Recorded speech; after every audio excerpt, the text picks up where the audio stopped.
Is that a bank in your pocket, or are you just happy to see me?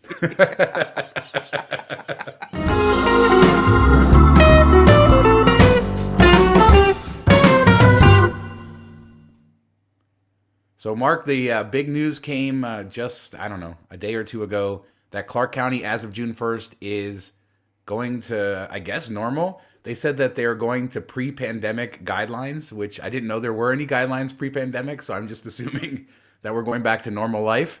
And I Get don't your know why they don't STD just. shots was the pre-pandemic. So, but yeah, the Clark County Commission on May 1st, they had come up with an entire plan for reopening, and then they just threw it out basically this week and said June 1st, everything is open. We're just going back to 100% capacity, no restrictions. Of course, the strip is pretty much completely in Clark County, not in any of the cities, but of other, city ordinances, other things could still apply. But basically, June 1st, 100%, Vegas completely back open. Yeah, it's good news. Especially, I went downtown Detroit this past weekend with a buddy, and all the bars are still, spacing and everything. So there's not a ton of space. You need reservations for half of the places to hang out at, and everything shut down at 11 p.m. So we kind of missed out on that extra level of fun. I mean, it was still a good time, and I got to finally check out one of the Greektown Casino in Detroit. Finally got to see the sports book there, which was really cool, and I'll send you some pictures so you can put those up right now. But yeah, going back to 100% and all night, all day Vegas, that would be amazing right now. So I did feel like I was missing out this weekend, even though we still had a great time. So that's good to hear that anybody that has flights, hotels, paid all this money, especially with prices going up, that they're going to get the full experience if they want it. Is pretty good because we talked earlier in the year. I told people if it's your first trip or you haven't been in a while or you can only go once every few years, I would wait until this happened because it just wasn't worth the expenditure to go for, half of Vegas type of thing. You said that at the Detroit casino's last call is at 11? Yeah, all Ah, bars have to shut down at 11. So we left the last bar and we went to the casino thinking, "Oh, if anybody's going to be able to serve, it's going to be a casino." But their last call was like 10:45. So, yeah. yeah, that's definitely different than Vegas. And of course, Vegas kind of reopening. We still have a lot of closed casinos, and we've talked about Palms sort of working towards reopening. Several of the local casinos are closed. If you were checking out the channel, I just put up a video this week of Jean, Nevada, where we have a closed casino, Terrible's, the largest Chevron gas station in the world. Some really cool stuff. So if you're into You the mean tours, you mean the mall that has gas pumps at it, basically? yeah, I mean they really are trying to emulate Buc-ee's in Texas. I don't think they do a great job of it, but it's interesting at least. It's an It was interesting cool. I place to mean, walk around. if I was driving from California or something, I definitely would stop in there each time just to see what they have going on. And there's a lot of cool stuff to check out. Very Vegas-y vibe because it's over the top, and even though it's not it's outskirts of Vegas or a half hour away or whatever, but it seemed really cool. Yeah, and I love the Jack Link's Sasquatch. Every time I go in there, I'm just obsessed with that Sasquatch because he's like 10 feet tall and he's kind of cool. And there's Captain Morgan. There's there's a White Castle. There's all kinds of random, just weird things around there that I like to Throw it look up at. on the IG. Where were you at, man? Where'd you go? That looks really like a really cool place. Ah, I was just at Chevron. Yeah, it's Chevron in an abandoned casino. But check out the video because I think it's really cool. It's an interesting place, and maybe a lot of people didn't know about it. A lot of people commenting on their memories of that place. The former Gold Strike Casino, now Terrible's, been closed since last March. Probably not going to reopen. According to some people in the comments, they're liquidating. So it's sort of sad to see that area dying. Although Yeah, there is I some do wonder. development too. Like, what was the big draw there? You're only another 30 minutes, and you even point out Las Vegas Boulevard's like right there, so you can drive it all the way into town if you wanted to. So, back in the day when cars didn't move super fast and you didn't have the interstate, maybe people would just say, I'm going to stay here instead of fight traffic into town.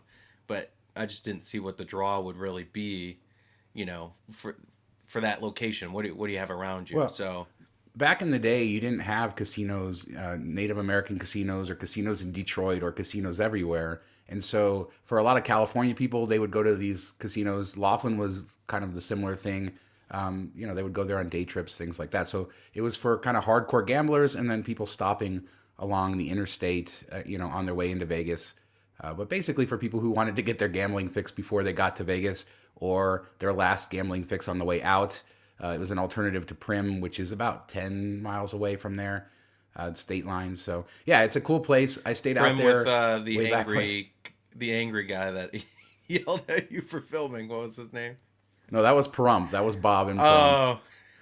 Oh, too many peas. Yeah, so much going on. But yeah, there is a Prim video on the channel. And Buffalo Bills in Prim, which has the coaster and the log flume and all that, still closed too. So basically, if you put Gene and Prim together, 2 of the 4 casinos are still closed, and it's sort of sad to see that. But yeah, check out that video.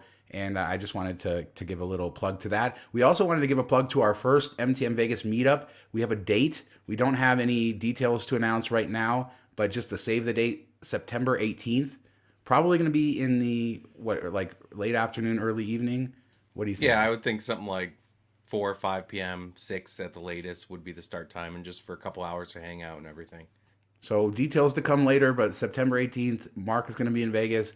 I'll be there, and we will be somewhere having a MTM Vegas meetup. We hope to see all of you guys there. Let's talk entertainment now, Mark, because there's been like stories that are interesting. On one end, you have Caesars and a bloodbath where they just cut a ton of shows, and then on the other end, MGM, they didn't really add a lot of shows. They just sort of like marketed themselves as saying, hey, all of our shows are coming back at the same time Caesars is cutting. Ryan Flanagan, our main moderator in our Facebook group, he worked for, what was it, Friends, the musical parody. They got cut along with the Chippendales, and Cleopatra's Barge at Caesars, that historic venue, is getting closed. That's where Wayne Newton has been performing. And a lot of other stuff. Crazy Girls at Planet Hollywood, that famous Crazy Girls bust, they're closed. Pretty brutal. Yeah, it's surprising, some of these have been around for a long time, and you don't really know what they're going to do with the space, if they'll even do anything, or if this is just to save on costs. But I was kind of surprised at it, just another nail in the coffin for Caesar's Rewards. It lessens the value of the program for sure, because you have less options to redeem your rewards points, less options for the free show tickets and everything. And we were talking about the buffets coming back, and cutting the line isn't as valuable with open table, possibly. We don't know for sure yet. And a lot of those buffets aren't coming back. So you just keep seeing, the devaluation of the program. And there was hope when they were bought out that it would improve, because Caesars was kind of going downhill at that point, and it's just full on nosedive at this point, I think. Yeah, El Dorado does seem to be going in a very specific direction, don't they, with the management of this company, and it's cutting and changing. And so they have a vision. We don't know what it is, but it's definitely different than what we saw before. And yeah, a lot of cuts, Anthony Cools at Paris. So a lot of kind of not the big headliners, but the names that have been around a long time in Vegas doing these shows. And these are the types of shows that really are the lifeblood of Vegas entertainment. Now, they did talk about some of their big shows coming back. Chris Angel, Mind Freak, Usher's residency is coming this summer. RuPaul's Drag Race Live. Donny Osmond has a residency coming in August. So they do have some big stuff. But on the flip side, MGM talking about all of their big entertainment. UFC coming in July. That's going to be the first 100% capacity event scheduled at T-Mobile Arena. Although I don't know, with these changes in the rules with the Golden Knights in the playoffs, go Knights go. They're 1-1 right now in the first round. If they go into the playoffs past June 1st and they have home games, will they adjust that so they can have 100%? I don't know. But as of now, UFC in the summer, Bruno Mars residency, Cirque, of course, with O opening up. Blue Man Group is opening up June 24th. And then you have all those other acts that have opened up pretty early. Australian Bee Gees, Brad Garrett's Comedy Club, Carrot Top, Fantasy, David Copperfield, Jabberwockies, all these properties that they've brought back as quickly as they could. And many of these have been performing for months with very, very small crowds. Terry Fader. And they also brought back the Mirage Comedy Club, which will have like Bill Maher, Chelsea Handler, Gabriel Iglesias, Tom Segura. So lots of shows happening this summer on the MGM side, and all at 100% capacity. So it should be a fun time. Yeah, and I think Bruno Mars is a really big get. Usually Vegas residencies are people that are a little bit past their prime, like an Usher, or Britney a few years after the fallout and everything. So it's really interesting. Bruno has hit song after hit song after hit song. He's still going strong. So that'll be a great show ticket. Now it makes me think, I know you went for some of the Resorts Worlds tickets yesterday. Were you able to get lucky with anything, or was it a complete mess? Yeah, yesterday on the 18th of May, they had the pre-sale for City card holders. They have various pre-sales for fan clubs and all this stuff, but I was eligible under the City card holder, and I found it pretty wide open.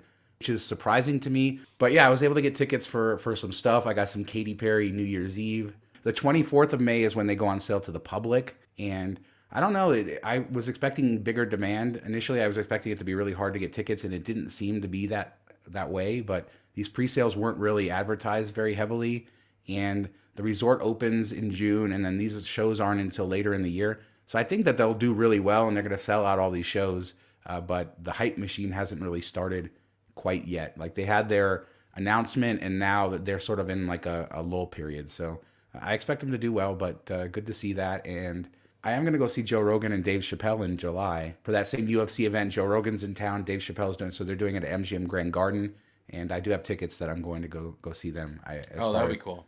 Yeah, and I'm staying at MGM Grand, so I'll do a video for that as well. Now, speaking of entertainment too, Raiders or MGM announced a Raiders stadium walk.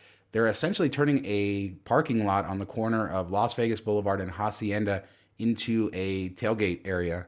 And Hacienda has a bridge over the freeway to where the stadium is. So I assume they're going to close that bridge so cars can't go over it. It'll just be pedestrians. So yeah, party on the Luxor Mandalay Bay side. Then you walk over to the stadium. Seems like a good solution to getting fans out there. Yeah, I mean the location's really good. It's about as close as you can get on the strip for casinos and everything. And I did the satellite Google Maps. I know you love satellite images, so I pulled that up, and it looks like it's a lot that they probably don't use all that much. So I think it's a good repurposing of it.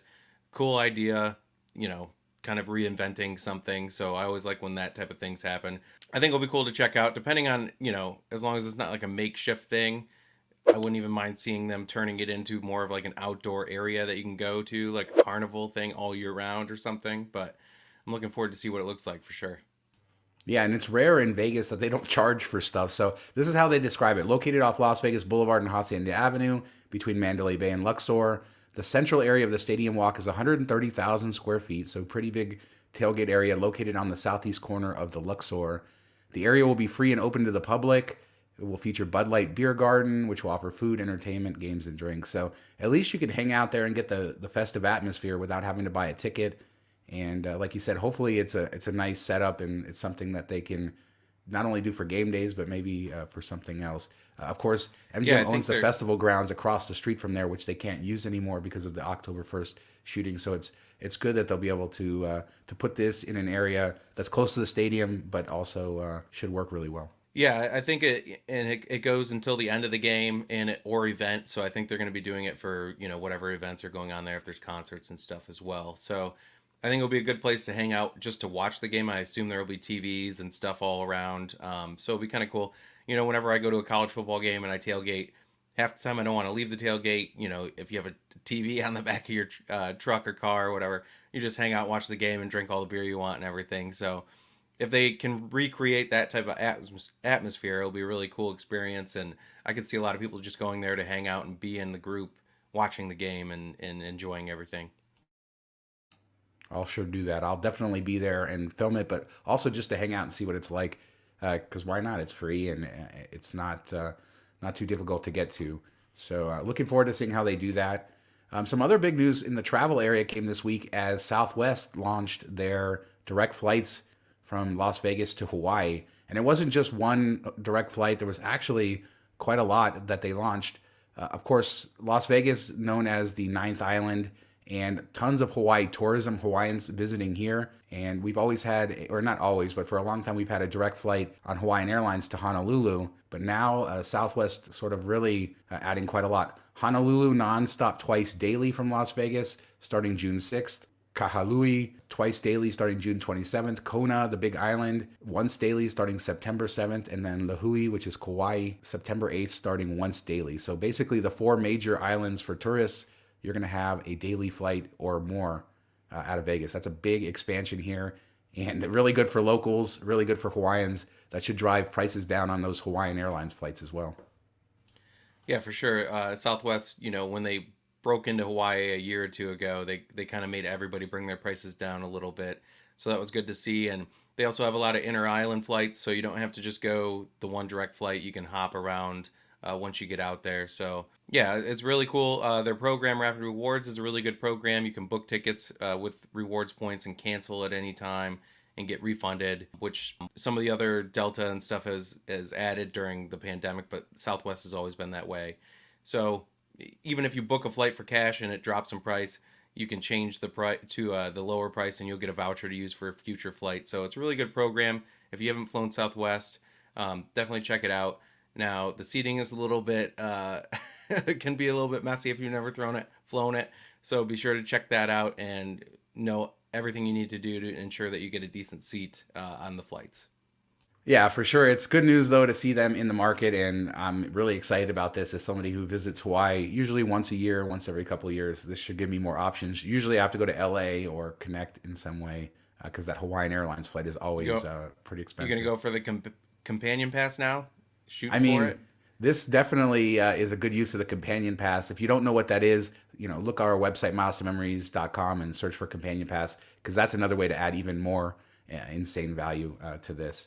Cliff notes, companion pass is basically anytime you fly, you can designate one person to fly for you for free. That's if it's a paid flight, an award ticket, however you do it. So it's pretty amazing. And you can get it by signing up for a couple credit cards. So there's some tips and tricks we give you on the website. So be sure to check that out.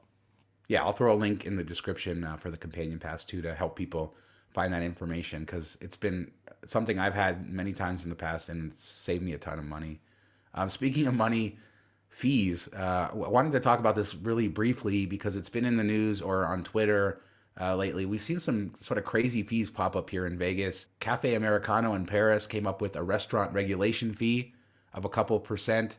And then this week I saw that the Artisan Hotel, which is a boutique hotel just off the strip, has a power surcharge, $3.95 a day for the power. Well, I've never heard of that hotel, but from some of the comments on Twitter, it seems like it has a well-known history to it, or the reason people go to it. So maybe they use a lot of power. Wait, I have to stop here. Is it a swingers club or something? Yeah. Okay. Yeah. Well, we stayed there in 2007. So No. So it's interesting. We're on our around the world trip, and we had come back to Vegas for my dad's wedding, and so we hadn't been without the kid for months, and so we went on, I think, on Priceline and got the Artisan for like $30, and at that time it had just been redone, and it's very much in the style of the mid 2000s boutique hotel. Lots of like gaudy paintings everywhere, very dark. That sort of look that was very popular at that time. And it's the only, obviously, I don't know about this reputation, but we went upstairs and there was porn on the television, like regular channels of porn on the TV that you just flip around. So clearly not a hotel to bring your family. It was just there.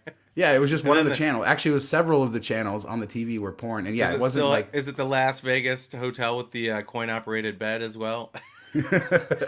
No, but it was better than when I was a kid at the Tropicana and you had to like turn on the porn for like a second and then turn it off before it would charge your parents' room. Like I think they gave you like a 30-second buffer or something before it hit the room. And I remember my brothers did that once and they waited too long and then it got on the bill and then my parents had to go fight to get it taken off at checkout. And I remember all of that from when I was a kid. But yeah, that's my memory of the Artisan. They're always like, the movie title will not be on the bill, but all the regular movies are $12.99 and the porn is $18.99. So we definitely know what you were watching if this hits your bill. So I always thought that was kind of funny. Yeah. Well, I mean, boys will be boys, right? But yeah, so I mean, the Artisan is charging for the power. That place, I don't hear great things about it lately. I think it's a place that's seen better days, but Vegas is going to make up charges, and I expect that we'll see more of these BS surcharges coming up. Yeah, and just to touch on the one that's at the restaurant, that is like a fee for the money they lost during COVID or something, which doesn't make any sense because they should be trying to draw people in. You don't want to add an extra fee. It's not on your patrons to come in and pay for whatever money you lost during that time. You got government loans and everything like that. So it just seems shady. And of course it happens at a Caesars property. I don't know if that restaurant, I don't believe that restaurant's tied to Caesars. I think they just use the space, but of course it happened at a Caesars property though. Yeah, I mean, but I wouldn't be surprised to see it at more. Well, how about this Cafe Americano? I hope you lose even more money because of the surcharge, and then it hurts you even more. Just raise your prices, factor it in, stop nickel and diming people, and hopefully people vote with their wallets and don't go there. I don't have anything against that restaurant other than they're charging the fee, but there's plenty of other places in that area to eat that don't do it, that are going to have good food and good service and stuff. So Yeah, hopefully, lots of great restaurants at Paris. So check one of absolutely. the other ones out for sure. All right, and our last thing is the gamble box because I wanted to know your opinion on this. I saw it on Twitter. Viva Las Value was using it this weekend in Vegas, and you can buy it on Amazon. It's like $26 on Amazon, and it's described the gamble box is made heavy/strong to resist users from breaking into it. It's thin enough to fold one bill, but so you can't fish out your bills if you get desperate. So all this is in the description, basically saying if you're having issues with gambling, which is not a joke at all. It's a very serious thing people have. But let's just say that you are not a problem gambler, but you want to save some of your bankroll when you win. You think this is a good idea? You want to stop drunk you from cheating sober you in the future.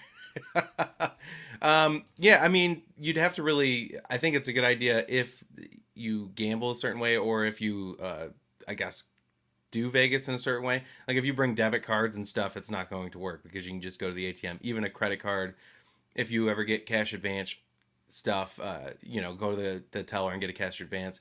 So it won't really stop you. You might put money in there and then get drunk the next night and then go hit the ATM instead of pulling the money out. Like I guess Spend $50 in cash advance fees to get the $400 you have stuck in the gamble box. I guess that's one thing you have to consider. So what I would say is bring one debit card if you don't want to. People don't want to fly with a couple $1,000s in cash. So bring one debit card that has a set limit to it, and then withdraw the money. And once that's done, you're done basically. And then this box, you could put whatever winnings you have in the box, and then you're going home with some. So I think it could work that way. And then leave your credit cards at home that you can get cash advances. Bring your Amex, which you can't get a cash advance, or a card that you like a city double cash. Like for that card, I made my cash advance fee 0 because I do a lot of bank bonuses where I'll try to fund bank accounts and earn money on that funding. And I want to make sure it doesn't go through and then I get charged cash advance fee. So if it is going to get charged a fee, it gets auto declined. So you could do one of those two things. But yeah, I think it could play really well if that's something that you do. I mean, I guess you could technically just throw it in your safe in your room, and a lot of people just having to walk all the way back to their room to get it is enough time to cool down and think straight. But if that still doesn't do it for you, I think this is a good idea, and we'll put a link to it in the show notes for sure if you're interested. Yeah, I think the selling point of it is that it's pocket size, so you can carry it with you, and you can leave the key at home, so that there's really no way you can access it. And I think it could work for certain people, like you said, people who just want to sort of regiment themselves. Obviously, if you have a serious gambling problem, then this isn't going to help you, and there's other things that you should be doing to help yourself, like seeking help and stuff. I'm serious I'm about that sorry. because I I'm want to sorry. be. No, I'm sorry. This is bad that I was starting to, because I totally thought about something different while you were, and what you're All right, what saying was is it? 100% true. Um, like you go to the club at night and that's in there and like, is that a bank in your pocket, or are you just happy to see me? Hey girl, I got Oh. $400 here, but I can't access it till I get home next week. Yeah, your tip is you get to keep the bank, and I'll mail you the keys, I guess. All right. Well, with that, we are going to call it a show. But let us know what you think about these topics. Would you carry the gamble box? Vegas at 100%, flights to Hawaii, everything else we talked about. Don't forget to leave a comment, smash the thumbs up button, and subscribe to the channel. And if you subscribe, hit the notification bell. Some people have been saying they're not getting notifications when our videos are going up. We want you guys to be able to see it. We do MTM Vegas every single week. Comes out usually on Thursday, sometimes on Friday, and we should be having tour videos every week going forward. But thanks so much to everybody who subscribes, comments, listens, reads the website, everything. We really appreciate it. Talk to you guys next time. See you next week.